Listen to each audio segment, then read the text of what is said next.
Marko here from Fair Realty, Victoria, BC. Yesterday, the Bank of Canada opted to maintain their overnight lending rate at 2.75%, and I think this is quite meaningful for the Victoria real estate market.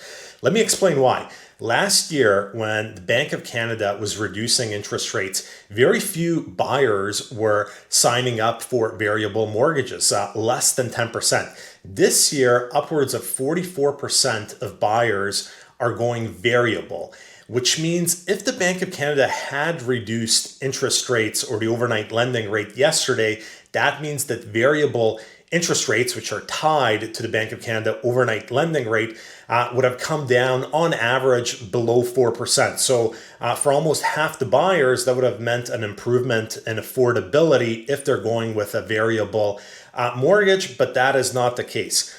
Also, right now, the market is soft. Sales are slow. Inventory is at a 10-year high. There's a lot of indecisive buyers out there. They're pre-approved, they're qualified, but they don't want to buy right now because they're thinking, well, with inventory at a 10-year high, sales slow, prices might drop even further. And the fact that the Bank of Canada maintained the overnight lending rate yesterday, it doesn't give those buyers sitting on the sidelines any sort of urgency to enter in the marketplace. I feel like if the Bank of Canada had reduced interest rates quarter point yesterday, it would have provided a small catalyst to perhaps stabilize sales a bit, but we're not going to see that catalyst.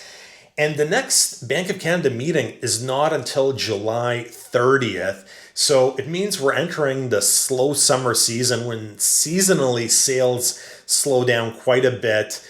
Historically, for this time of year, sales are well below a 10-year average.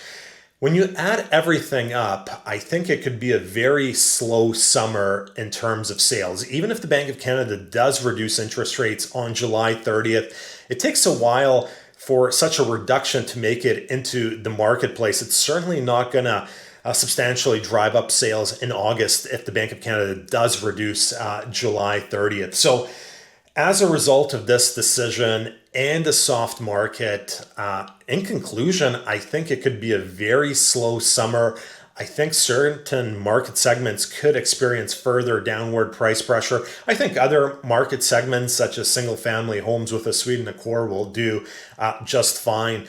But without a catalyst, it's going to continue to be a very slow market. Inventory is probably most definitely going to go above 4,000 active listings in Victoria as a result. So we'll see how this all shakes down, but I think this Bank of Canada decision was actually quite a substantial one.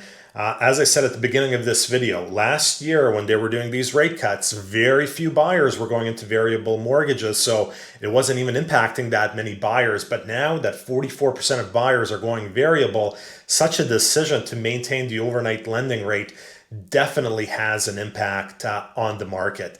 That's it for this week. Marko, Juras, Fair Realty.